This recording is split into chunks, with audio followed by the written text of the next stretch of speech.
Nahan CMO office के पीछे आज सुबह करीब 7 बजे के आसपास एक पिकअप पलट गई। इस दुर्घटना में मोहल्ला गोविंदगढ़ का करीब 50 वर्षीय व्यक्ति मानसिंह गंभीर रूप से घायल हुआ है। मानसिंह काफ़ी गरीब व्यक्ति है जो दिहाड़ी मजदूरी आदि का काम करता था। सुबह पिकअप खाली करने के लिए वह गाड़ी में बैठा था, तभी अचानक तकनीकी खराबी के चलते गाड़ी पलट गई। जैसे ही गाड़ी पलटी, मानसिंह गाड़ी से नीचे गिरा और पूरी पिकअप उसकी बाजू पर गिर गई। लोगों के द्वारा जैसे कैसे पिकअप के नीचे से उसकी बाजू को निकाला गया और उसे तुरंत नाहन मेडिकल कॉलेज भेजा गया। घटना की जानकारी मोहल्ला गोविंदगढ़ निवासी ने दी है। प्राप्त जानकारी के अनुसार घायल व्यक्ति की हालत को देखते हुए उसे पीजीआई रेफर किया जा रहा है। हिमाचल प्रदेश विधानसभा चुनाव से पहले जनता के लिए दृष्टि पत्र तैयार कर रही है। भारतीय जनता पार्टी को अब तक 25,000 सुझाव प्राप्त हो चुके हैं।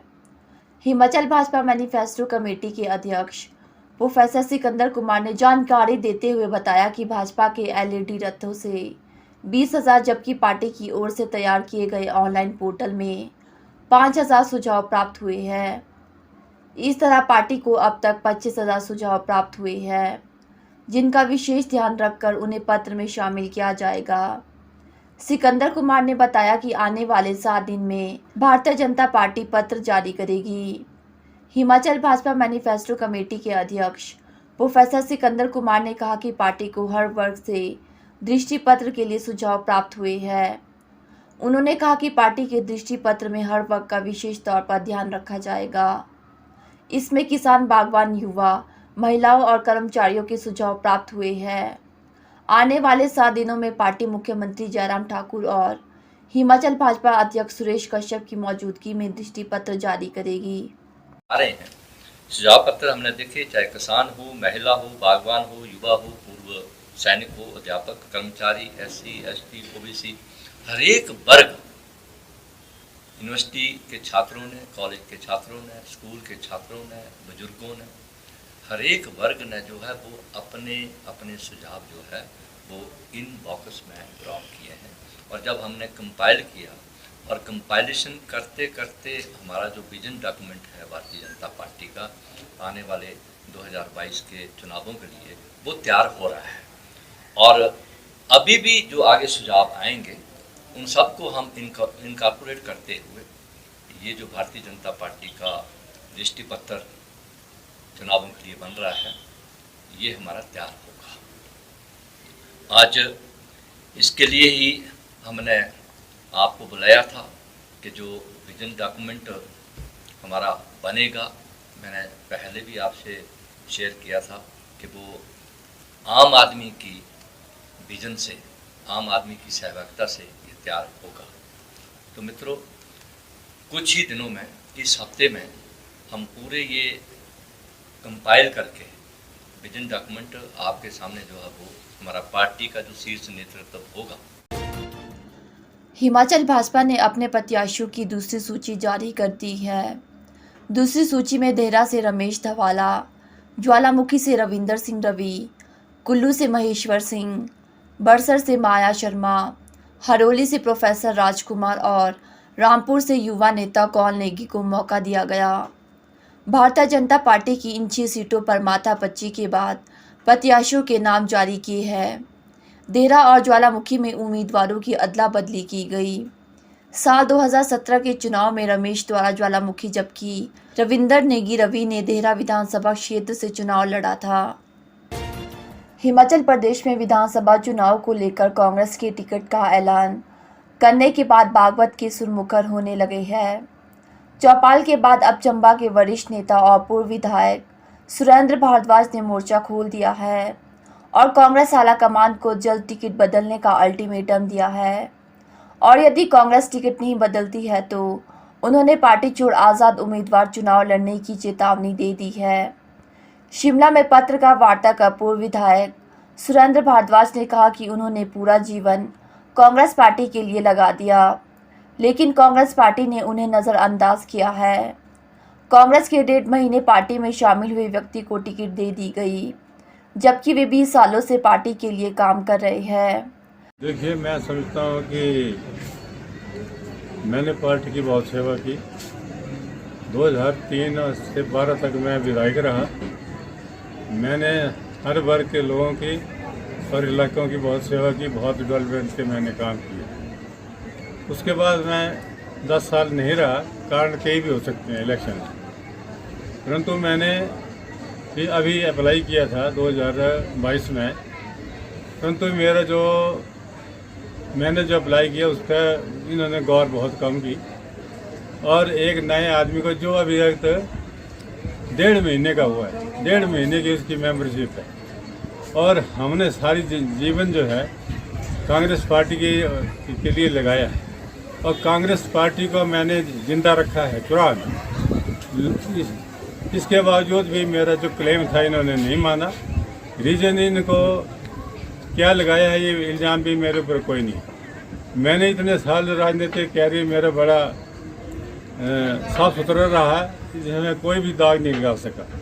और मैं चंबा डिस्ट्रिक्ट में मेरा जो हार का मार्जिन था 2017 में जब मोदी वेव थी, उसके बावजूद भी मेरा 4,800 कुछ रहा है, जबकि मेरे अपने सहयोगी 7-8 हज़ार से वोट से हारे थे, और उनको सबको टिकट दिया और मुझे छोड़ दिया। और मैं समझता हूँ कि मेरी सीनियरिटी उसको भी ख़त्म कर दिया, और एक 1.5 महीने के जो मेंबरशिप ली है उसको इन्होंने टिकट थमा दिया। तो इसमें जो मेरे वर्कर हैं, जो कांग्रेस पार्टी है चुराह की, इसमें सब में भारी रोष है। हिमाचल प्रदेश की राजधानी शिमला में एक महिला लाखों रुपए की ठगी का शिकार हुई है। इस दौरान छाती ने महिला को टेलीग्राम पर गिफ्ट का ऑफर दिया और साथ में लिंक भी सेंड किया। महिला ने जैसे ही लिंक पर क्लिक किया तो उसके खाते से छाती ने 1,04,000 रुपये उड़ा लिए। महिला को जब खाते से पैसे निकलने का मैसेज मिला तो उसके पैरों तले से ज़मीन खिसक गई। वह तुरंत पुलिस थाना पहुंची और आरोपियों के खिलाफ शिकायत दर्ज करवाई। वहीं पुलिस ने भारतीय दंड संहिता की धारा 420 और 120 के तहत मामला दर्ज किया है। साथ ही आगामी कार्यवाही अमल में लाई गई है। शिमला निवासी महिला आयशा मिर्जा ने बताया कि मोटरी टेक्नोलॉजी प्राइवेट लिमिटेड बेंगलुरु नाम की कंपनी ने उसे संपर्क किया और उसे टेलीग्राम पर जुड़ने के लिए कहा। वह जैसे ही टेलीग्राम पर जुड़ी, उसे एक लिंक के साथ गिफ्ट का ऑफर आया। इस पर क्लिक करते ही उसके अकाउंट से 1,04,000 रुपये निकल गए। उधर एसपी शिमला मोनिका बटुंगरू ने खबर की पुष्टि करते हुए बताया कि एक महिला ठगी का शिकार हुई है और मामला दर्ज करवाया है। उन्होंने बताया कि पुलिस इस मामले की गहनता से जांच पड़ताल में जुटी हुई है। उन्होंने लोगों से भी सतर्क रहने की अपील की है। हिमाचल विधानसभा चुनाव को लेकर नामांकन भरने की प्रक्रिया शुरू हो गई है और उम्मीदवार अपना नामांकन भरने पहुंच रहे हैं। वीरवार को शिमला के कुसुम्पटी विधानसभा क्षेत्र से सीपीआईएम विधायक के उम्मीदवार कुलदीप तंवर समर्थकों के साथ नामांकन भरने के लिए शिमला उपायुक्त कार्यालय पहुंचे और उन्होंने अपना नामांकन भरा।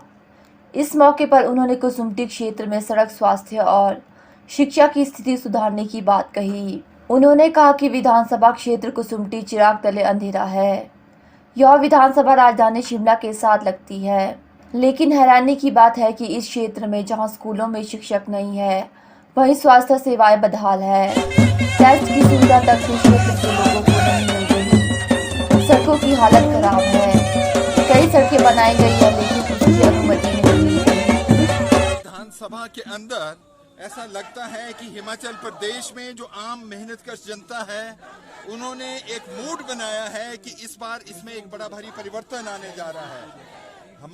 मैं सबसे पहले आज इस नामांकन पत्र भरने से पहले अपनी पार्टी को धन्यवाद देता हूं, जिन्होंने मुझे एक मौका दिया।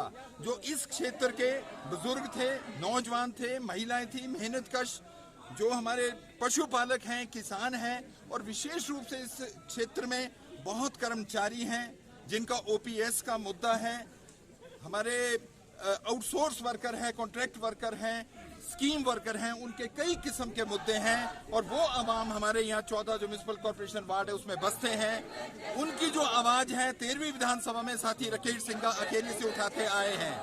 इस विधानसभा में जनता ने मूड बनाया है कि कोई भी पार्टी या कोई व्यक्ति अगर वो एक जनहित के बारे में काम करना चाहे, वो अगर अकेला हो, एक अकेले राकेश सिंघा ने विधानसभा के अंदर एक सही मायने में जो विकल्प दिया है और सड़कों पर जनता ने जो उनका साथ दिया है, आने वाले समय में इसका बड़ा बड़ा प्रभाव होगा। जहां तक सुमटी क्षेत्र की बात है, ये चिराग तले अंधेरे की बात है। यहाँ पर शिक्षा का स्तर, उच्चतम शिक्षा यहाँ पर केवल 4% है हमारे दूर दराज के इलाके में। अधिकतर स्कूलों में यहाँ पर केवल एक ही टीचर है। बहुत ऐसे भी हमारे स्कूल हैं, डोंगा गांव जैसे, और इस समय जो अनु अंबापुर है, वहाँ पर कोई भी टीचर स्कूल के अंदर नहीं है। 10-10 वैकेंसियां पड़ी है। स्वास्थ्य के बारे में देखें तो कोई भी जो टेस्ट है यहाँ पर नहीं होता था संघर्षों के माध्यम से। शिलाई विधानसभा क्षेत्र से भारतीय जनता पार्टी के प्रत्याशी बलदेव सिंह तोमर नामांकन भरने के बाद अपनी जीत को लेकर पूरे आश्वस्त नजर आए। नामांकन के बाद एसडीएम कार्यालय से शिलाई बाजार की तरफ आते हुए सैकड़ों भाजपा कार्यकर्ताओं की मौजूदगी में शिलाई बाजार भारत माता के जय घोष से गूंजता नजर आया। इस दौरान पत्रकारों को संबोधित करते हुए बीजेपी प्रदेश अध्यक्ष सुरेश कश्यप ने बताया कि सिरमौर जिले से 5 विधानसभा क्षेत्रों में भाजपा प्रत्याशी अपनी जीत दर्ज करेंगे। तो वहीं बलदेव सिंह तोमर ने भी उन पर भरोसा जताने के लिए भाजपा हाईकमान का आभार जताते हुए जनता से आशीर्वाद और सहयोग की अपील की है। सबसे पहले तो मैं अपना प्रदेश और केंद्र नेतृत्वों का बहुत आभार व्यक्त करता हूं, जिन्होंने फिर से एक बार मुझ पर विश्वास जताते हुए मुझे भारतीय जनता पार्टी का प्रत्याशी बनाया है। मैं विशेष रूप से केंद्र और प्रदेश के नेतृत्व का आभार व्यक्त करता हूं।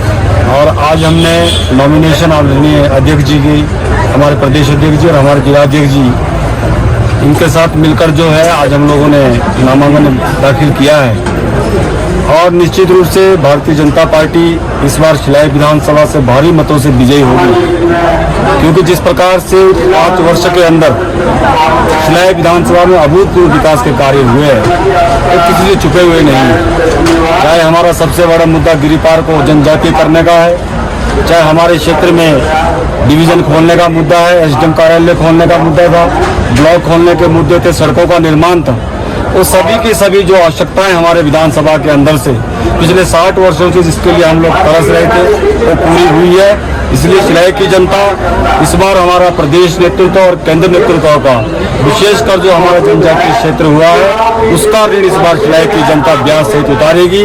मेरा आप सबके माध्यम से शिलाई की जनता से अपील है कि इस बार जो पुण्य काम है हमारे लिए हमारी प्रदेश की सरकार और केंद्र सरकार ने किया है, उनका ऋण आप उतारें और इस बार शिलाई विधानसभा से भारी मतों से यहाँ से भारतीय जनता पार्टी विजयी होकर जाए और हिमाचल प्रदेश में सरकार बनने जा रही है, उसमें शिलाई विधानसभा क्षेत्र का भी भारतीय जनता पार्टी का प्रतिनिधित्व है। शिलाई विधानसभा क्षेत्र का नामांकन का कार्यक्रम है। भाई बलदेव सिंह तोमर जी हमारे यहाँ से प्रत्याशी है। मैं इनको बहुत बहुत शुभकामनाएं देता हूँ, बहुत बहुत बधाई देता हूँ। और